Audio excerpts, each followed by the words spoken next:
اپنے ماضی کو ضرور یاد رکھیں، کیونکہ اس سے آپ کو پتہ لگے گا کہ اس سے پہلے قوموں نے کیا کیا، انہوں نے کون سے اچھے کام کیے جو ہمیں کرنے چاہیے، انہوں نے کون سے ان سے برائیاں اور غلط کام سرزد ہوئے جو ہمیں نہیں کرنے چاہیے۔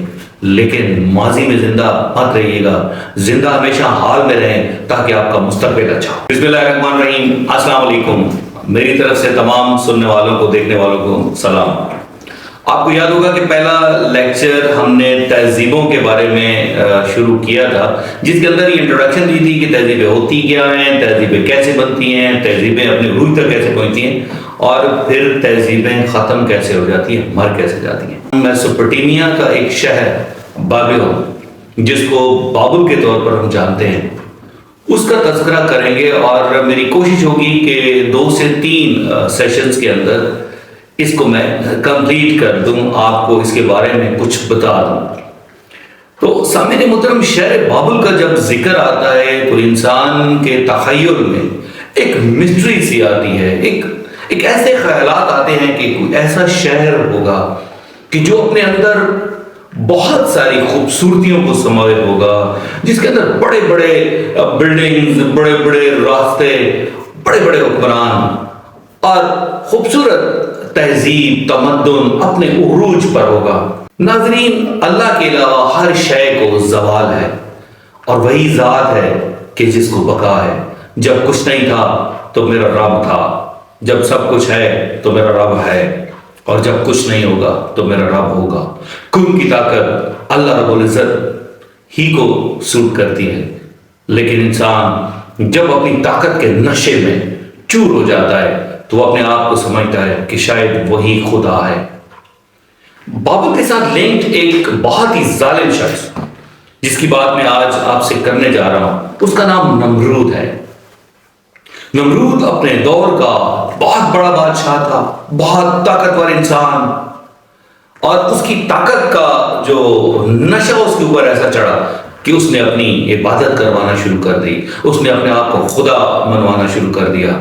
اور جیسا میں نے آپ کو پہلے بھی بتایا ایک دفعہ کہ جب انسان اپنی طاقت کے نشے میں چور ہو جاتا ہے، پھر وہ عمل کر بیٹھتا ہے جس کا عمل اسے ضلالت کی عمیق گڑھوں میں گرا دیتا ہے۔ تو یہی کچھ اس نمرود کے ساتھ ہوا، دشمن خدا کے ساتھ ہوا۔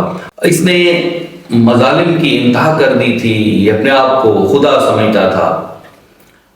اس کا ذکر بائبل میں بھی ہے، اور اس کا ذکر جو ہے وہ قرآن مجید میں بھی ہے۔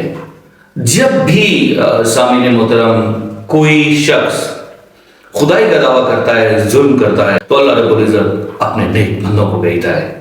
نمرود کے پاس جناب ابراہیم علیہ السلام اللہ کا پیغام لے کر گئے، اس کو یہ بتانے کے لیے گئے کہ اللہ ایک ہے، اس کے سوا کوئی رب نہیں ہے۔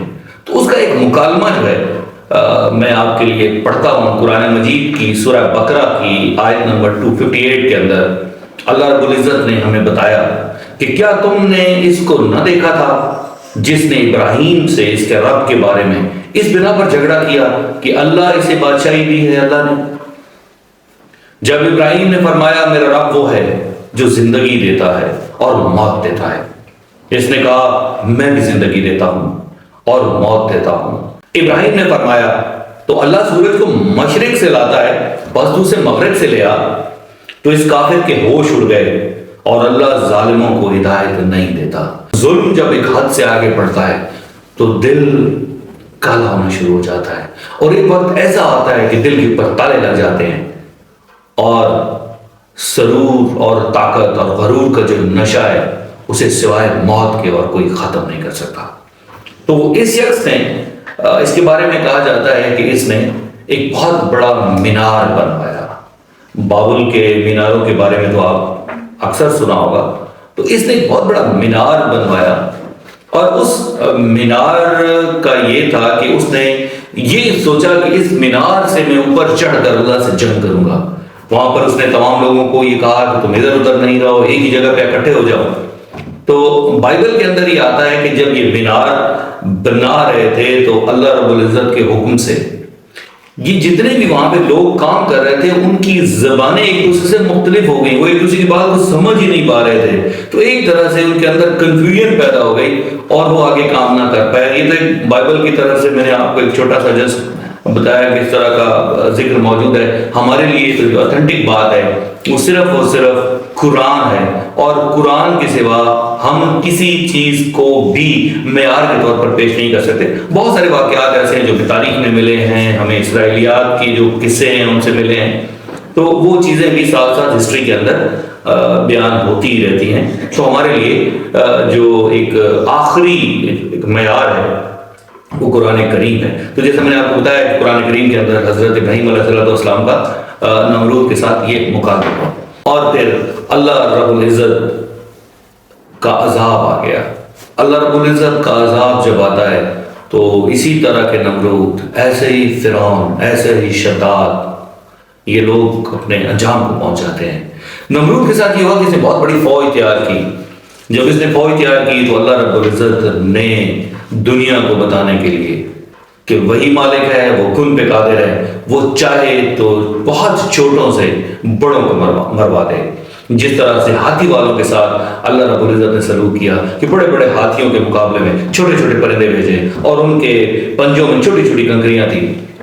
دیکھیں، ایک طرف ہاتھی کا کمپیریزن کریں، ہاتھی کتنا بڑا ہوتا ہے، دوسری طرف پرندہ دیکھیں، اور پرندے کی جو پنجہ ہوگا اس میں کنکری کتنی چھوٹی ہوگی.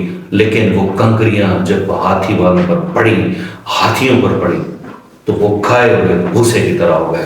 اسی طرح سے جب نمرود اپنا لشکر تیار کر رہا تھا، دشمن خدا، تو دوسری طرف اللہ رب العزت نے مچھروں کی ایک فوج بھیجی جس نے نمرود کی فوج پر حملہ کر دیا، اور انہی میں سے ایک مچھر جو تھا وہ نمرود کے دماغ میں گھس گیا. اور ناظرین، وہ وقت آیا جب ظالم کو ظلم کا حساب دینا پڑا. وہ جو اپنے آپ کو رب کہتا تھا، وہ جو اپنے آپ کو خدا کہلاتا تھا، اس کی اللہ تعالیٰ نے یہ کر دی کہ اس کو جوتے مارے جاتے تھے سر پر. جو بھی شخص آتا وہ اس کو کہتا کہ میرے سر پر جوتا مارو، اور اس جوتے سے اس کو سکون ملتا، اور یوں یہ دشمن خدا اپنے انجام کو پہنچا. بابل کا جو میں نے ذکر کیا اس میں نمرود جو تھا وہ ایک ظالم بادشاہ تھا. اس کا جو انجام ہوا وہ موسٹلی آپ لوگوں کو پتا ہے. بنیادی طور پر بابلیون جو ہے یہ میسوپوٹیمیا کی تہذیب کے اندر ایک شہر ہے، ایک اسٹیٹ بنی. میسوپوٹیمیا کے اندر اور بہت ساری ریاستیں تھیں جن کو ہم بعد میں ڈسکس کریں گے. تو میسوپوٹیمیا بیسیکلی آج کا جو عراق ہے اس علاقے میں واقع، اور شہر بابل جو ہے وہ بغداد کے تقریباً 40-50 کلومیٹر ہی دور ہے. تو میسوپوٹیمیا جو تھی یہ تقریباً آج سے کوئی 5,500-6,000 ہزار سال پہلے ایک تہذیب تھی. میسوپوٹیمیا کا مطلب ہے ایسی سرزمین جو دو دریاؤں کے بیچ میں ہو. ایک طرف دریائے دجلہ تھا اور ایک طرف دریائے فرات. تو یہ اپنے وقت کی پہلی تہذیب کنسیڈر کی جاتی ہے. اس میں کوئی شک نہیں کہ انسان اس تہذیب سے پہلے بھی تھا. انسان کی تاریخ جو ہے وہ میسوپوٹیمیا سے بہت پرانی ہے. لیکن جب ہم کسی تہذیب کی بات کرتے ہیں، سیولائزیشن کی بات کرتے ہیں، تو ہم میسوپوٹیمیا ہی کو cradle of civilization we consider this. تو اس کے اندر جو تھی وہ مختلف زبانیں تھیں، مختلف روایت تھے، مختلف حکمران آئے، اور گریجولی یہ تہذیب جو ہے وہ بلندیوں تک گئی، اور پھر یہ تہذیب بھی مٹ گئی. سامعین محترم، اگر آپ دیکھیں، اگر آپ نمرود کے واقعے کو دیکھیں تو یقیناً اللہ نے اس کو ایک بہت بڑی بادشاہی دی تھی. وہ اس بادشاہی کو استعمال کرتے ہوئے اگر لوگوں کی فلاح کرتا، اللہ کے سامنے جھک جاتا، اس کی آنے والی نسلیں بھی حکمرانی کرتی، اور یوں وہ لوگوں کے لیے فلاح کا سبب بنتا. لیکن تہذیبوں کے ختم ہونے میں، شہروں کے ختم ہونے میں، اسٹیٹس کے ختم ہونے میں یہ ایک بہت بڑا عنصر ہے کہ جب ظلم شروع ہو جاتا ہے، اور ظلم کا نظام کبھی نہیں رہتا، اور شرک جو ہے وہ ظلم عظیم ہے. ایک طرف وہ اللہ کا شریک بن رہا ہوتا تھا، دوسری طرف لوگوں کے ساتھ ظلم کر رہا ہوتا تھا، اور یہ ظلم بڑھتے بڑھتے ایک وقت آتا ہے کہ جب ظلم کی عمارت دڑام سے گرتی ہے اور پھر اس کے نشان بھی باقی نہیں رہتے. یہی کچھ نمرود کے ساتھ ہوا. علم کو پھیلائیں، کیونکہ علم پھیلانے سے بڑھتا ہے، گھٹتا نہیں. آپ کا بہت بہت